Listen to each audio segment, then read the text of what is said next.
સુરત શહેરના નાગરિકોને આરોગ્યને ધ્યાનમાં લઈ સુરત મહાનગર પાલિકાના ફૂડ સેફ્ટી ઇન્સ્પેક્શન વિભાગ દ્વારા અહીંના ફૂડ સેફ્ટી ઓફિસરો દ્વારા સુરત શહેરની વિવિધ સંસ્થાઓ, હોટલ, રેસ્ટોરન્ટ, ડેરીઓ જેવી સંસ્થાઓમાંથી પનીર તથા ચીઝના નમૂના લઈ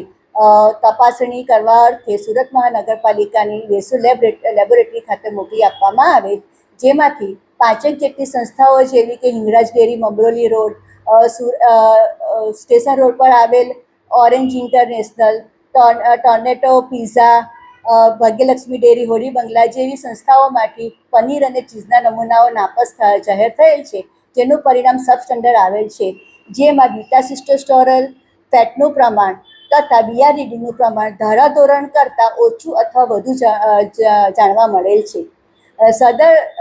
વિક્રેતાઓ જેના નમૂનાઓ નાપાસ થયેલ છે તે લોકોની સામે નોટિસ આપવામાં આવશે અને એડ્યુકેશન કોર્ટમાં ફરિયાદ દાખલ કરવામાં આવશે.